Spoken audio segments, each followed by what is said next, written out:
Good evening, everyone. My name is Pinky Kulshrestha. I am from Government RC Khaitan Polytechnic College, Jaipur. आज हम जो पढ़ेंगे वो है characteristics of DC series motor. हमने DC shunt motor को पिछले स्लाइड्स में देखा था। डीसी शंट मोटर एक कांस्टेंट स्पीड मोटर है और इसको कांस्टेंट स्पीड के लिए यूज़ में लिया जाता है। आज हम डीसी सीरीज़ के बारे में पढ़ेंगे। डीसी सीरीज उसमें कैरेक्टरिस्टिक्स में हम जो कंटेंट्स कवर करेंगे वो introduction of DC series motor characteristics, DC series characteristic of DC series motor. वो तीन तरह की होती हैं जो शंट मोटर की हैं: torque versus armature current, speed versus armature current और स्पीड वर्सेस टॉर्क कैरेक्टरिस्टिक्स। ये तीन कैरेक्टरिस्टिक्स होती हैं। और सबसे बड़ा सवाल है कि Y series motor is never started on no load. No load पर क्यों नहीं सीरीज मोटर को स्टार्ट किया जाता है। हमने पिछले उसमें पढ़ा था कि डीसी सीरीज मोटर की दो कैरेक्टरिस्टिक्स के, एक तो टॉर्क इक्वेशन और दूसरी स्पीड इक्वेशन से सारी कैरेक्टरिस्टिक्स निकल के आई थी। तो ये टॉर्क इक्वेशन जो है वो T वर्सेस फाई आई है और स्पीड इक्वेशन है वो N versus V minus I A R A upon phi है। The performance of DC motor under various conditions can be judged by the following characteristics. किसी भी मोटर को काम में लेना है, उसकी एप्लीकेशन हम डिसाइड करते हैं, वो डिसाइड करते हैं कि उसकी बेसिक कैरेक्टरिस्टिक्स क्या हैं। इसी आधार पर मोटर की तीन कैरेक्टरिस्टिक्स हैं: torque versus armature current, speed versus armature current, speed versus torque characteristics. ये तीन कैरेक्टरिस्टिक्स के आधार पर ही सिलेक्शन ऑफ मोटर किया जाता है। For DC motor, torque is directly proportional to the product of armature current and main flux. T is proportional to the phi IA and speed equation N versus V minus IA RA upon phi. इन दोनों equation से ही ये तीनों characteristics को हम draw करते हैं। पहली characteristics जो हमारी सीरीज मोटर में आती है वो आती है torque versus armature current characteristics.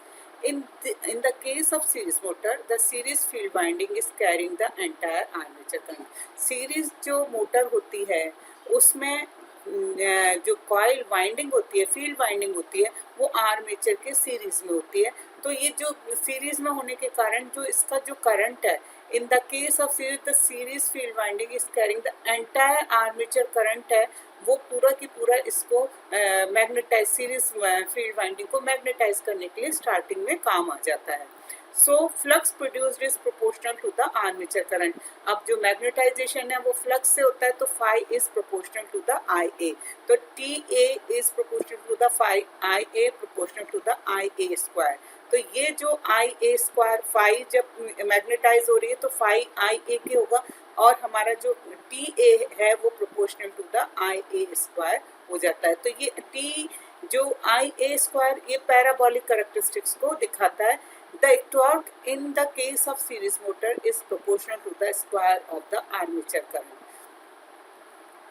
अब जो इसकी कैरेक्टरिस्टिक्स होगी, स्टार्टिंग में क्या होगा, ये पैराबोलिक कैरेक्टरिस्टिक्स निकल के आ रही है। आफ्टर सैचुरेशन जब पूरी कॉइल मैग्नेटाइज हो जाती है, एक सर्टेन लिमिट तक ही मैग्नेटाइज कर सकते हैं, तो उसके बाद में फिर क्या होता है, जो फाई जो हमारा जो है कांस्टेंट हो जाता है और T is proportional to the I A के प्रोपोर्शनल में चलता रहता है। तो ये this relation parabolic in nature is shown in the figure. ये first T is proportional to the IA square, ये हमारी पैराबोलिक है। After some saturation phi constant हो जाएगा क्योंकि मैग्नेटाइजेशन कॉइल का कंप्लीट हो चुका होगा। कैरेक्टरिस्टिक्स जो होगी वो T is proportional to the IA हो जाएगी और ये हमें स्ट्रेट लाइन मिलेगी। As load increases, armature current increases and torque is produced increase proportional to the square of the armature current up to the certain limit. ये हमारी saturation तक इसका स्क्वायर में चलता है। आफ्टर सैचुरेशन फ्लक्स कांस्टेंट हो जाता है, T is proportional to the IA, ये एक स्ट्रेट लाइन हमको मिलती है। As the entire armature current passes through the series field, there is a property of an electromagnetic called saturation may occur. जब coil पूरी तरह से मैग्नेटाइज हो जाती है तो उसके अंदर एक सैचुरेशन लेवल हो जाता है, उसके बाद ये मैग्नेटाइज नहीं होती तो फ्लक्स क्या होता है, कांस्टेंट हो जाता है। सैचुरेशन मीन्स दो the current through the winding increases the flux produce remain constant, इसमें फ्लक्स का प्रोडक्शन नहीं होगा after saturation. Hence after saturation the characteristics take the shape of the straight line as flux become constant. These type of motors can produce high torque for a small amount of armature current. Hence series motor is suitable for the application which demand high starting torque. इस series motor को, DC series motor को high starting torque के लिए काम में लिया जाता है, जबकि डीसी शंट मोटर को हम मॉडरेट स्टार्टिंग टॉर्क के लिए काम में लेते हैं. अब दूसरी कैरेक्टरिस्टिक्स है हमारी speed versus armature current. From speed equation N is proportional to the EB upon phi. EB किसी भी मोटर के लिए जो ये है वो ये कांस्टेंट होता है, तो then N is proportional to the हमारा क्या हो जाएगा, inversely proportional to the I A हो जाएगा. तो इसकी क्या आएगी, इनवर्स कैरेक्टर, क्योंकि फाई आई ए पर डिपेंड कर रहा है, तो इसकी क्या आएगी, इनवर्स कैरेक्टरिस्टिक्स मिलेगी हमें.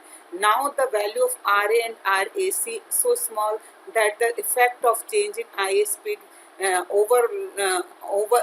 overrides the effect of change V minus IARA minus IARAC on the speed. ये हम इसको नेगलेक्ट कर सकते हैं, इसका कोई इफेक्ट नहीं मान सकते, क्योंकि आर ए और आर ए सी की वैल्यू बहुत कम होती है. Hence in the speed E B nearly we can be assumed constant, so speed equation reduced and is inversely proportional to the IA. हम इसको and is inversely proportional to the IA deduce कर सकते हैं. तो ये हमारी जो speed और आर्मेचर करंट की जो इनवर्स कैरेक्टरिस्टिक्स मिलेगी वो ये मिलेगी एन और आई ए. एन हमारा ज़्यादा है, आई ए की वैल्यू कम है. जब आई ए ज़्यादा है तो एन की वैल्यू कम है. तो ये इनवर्स कैरेक्टरिस्टिक्स हम इसमें देख सकते हैं. अब बात करते हैं speed versus torque characteristics in case of series motor. T is proportional to the I A square, N is proportional to the 1 upon I A. hence we can write n is proportional to the 1 by root 2 के लिए t is proportional to the phi i. इससे हम निकाल लेंगे, तो जो इसकी जो कैरेक्टरिस्टिक्स निकल के आएगी n is proportional to the 1 upon t, वो हमारी निकल के आएगी, वही इनवर्स कैरेक्टरिस्टिक्स निकल के आएगी speed versus torque. Thus the torque increases when load increases, the speed decreases. On no load, torque is very less and hence speed increases to dangerously high value. ये इसकी भी inversely characteristics मिलती है. Thus the nature of speed torque characteristics similar to the nature of the speed armature characteristics. अब आता है कि why series motor is never started on no load. In case of DC series motor, phi is proportional to the IA, and on no load armature current is small, hence flux produces also very small. According to the speed equation, N is proportional to the 1 upon I phi. EB is almost constant. So on very high load, no load, as flux very small, the motor tries to run as dangerously high speed, which may damage the motor mechanically. अब ये देख रहे हैं कि flux की जो है हमारा ये जो इसका जो वेरिएशन है वो नो लोड पर बहुत कम होता है. कम होने के कारण क्या होगा, स्पीड इसकी ज़्यादा हो जाएगी. स्पीड इतनी ज़्यादा हो जाएगी कि ये मोटर को हम नो लोड पर चलाएंगे तो ये क्या होगा, ये मोटर को डैमेज कर सकती है. So on very high light load और no load, as flux is very small, flux की वैल्यू बहुत कम होगी, the motor tries to run at dangerously high speed. ये हाई स्पीड पर रन करना शुरू कर देगी मोटर, क्योंकि ये वैल्यू कम है, विच में डैमेज द मोटर मैकेनिकली, जो कि मोटर को ये डैमेज कर सकता है.